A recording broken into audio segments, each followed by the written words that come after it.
Ito po Ma'am Nora G. Gardens. Ito na po yung sewing machine natin.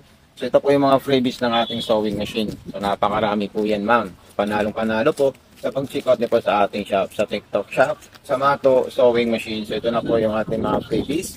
Ipapaliwanag po muna sa iyo ma'am yung mga dapat niyo pong malaman po ma'am. Okay? Unang-una ito po yung refilling thread natin. Italagin natin dito yung bobbing at itutulak natin doon po ma'am.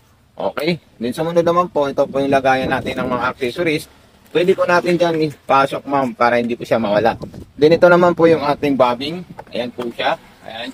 Ito yung unang-unang kailangan nyo po malaman. Pag wala po itong laman, ito po ilalagay po natin dito at itutulak natin dyan. Dinapakan po natin yung controller niya ma'am para mapuluan po natin yan po ma'am. Okay, so naintindihan natin yan. Lagyan natin dito at ilalagay natin dito siya ma'am. Kasi malalaman mo lang po yan ma'am once na nasa sayo na po itong sewing machine. So ito po yung tamang paglagay. Meron pong buwak doon at doon po natin ipapasok yung sinolid. So ayan po siya ma'am. Then ilalagay natin dito siya ma'am. Okay? So ayan po. Kung may mga concern po kayo ma'am, mag-message po kayo at mag-PM po kayo sa akin para maturuan ko kayo at may-guide po kayo dito sa ordinary po sewing machine po ma'am. Mag-Nora, so ito po yung foot control natin. Okay? So dito po natin ito ma'am isasaksak po ma'am. At dito na rin po sa pinakagilid natin isasaksak ito. So may switch po dito ma'am, ayan po siya ma'am. Then sunod natin dyan, ilalapag natin itong foot pedal natin dito. Okay? Then maglalagay po tayo ng sinolid sa itaas. So meron po tayong lagayan dito ma'am.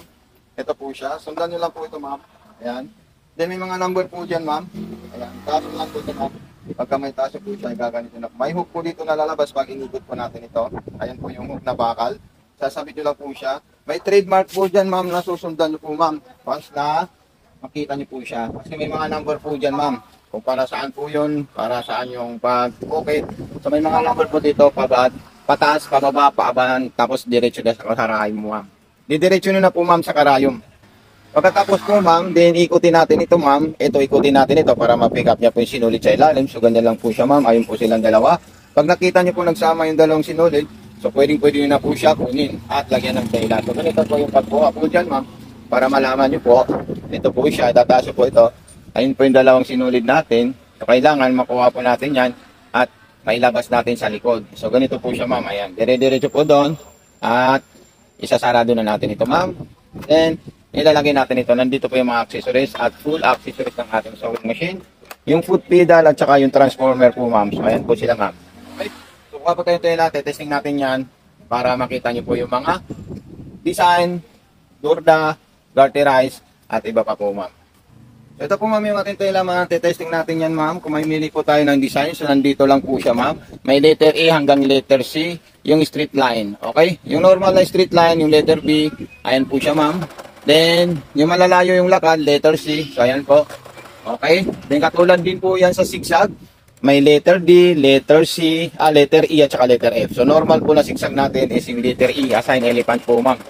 Ayan po. Yung bilis ng takbo po niya, ma'am, depende po yan sa pag-apak mo. Pag madiin at todo sagad, sobrang mabilis po siya, ma'am. So, okay? So, ayan. So, magbuburda po tayo ng gusto nating design. Kahit saan po dyan, pwede natin burda, ma'am, para makita nyo po siya. Dito tayo sa letter G. Ayan, napakagandang design po yan, ma'am. Ayan po siya. Okay? So, meron din po yan, pang-garterize. Lahat ng stitch, nandyan po siya, ma'am. Okay? So, ayan siya. Then, ilagay naman natin sa letter key. Ayan. Pang-garterize para sa malapad na tela. Then, pang-garterize para sa mga makikitid na tela. Ayan po siya. So, all-in-one na po ito, ma'am. Ipapakita ko lang muna yung ginawa niyang design. Ito na po siya, ma'am. Kompletong-kompleto na po yan, ma'am. Ayan. Back-to-back po yan, ma'am. Huwag niyo po kakalimutan, ma'am, i-follow sa ating FB page, Mato Sewing Machine Vlog. Then, YouTube channel, Mato Panumpang Vlog.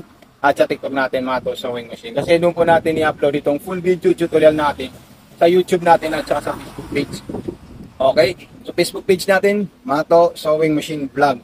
Then sa YouTube natin, Mato Panumpang Vlog. So maraming salamat po ma'am Nora G. Gardens. Thank you so much. God bless and more power po ma'am. Ayan, lalagay ko na po yan ma'am.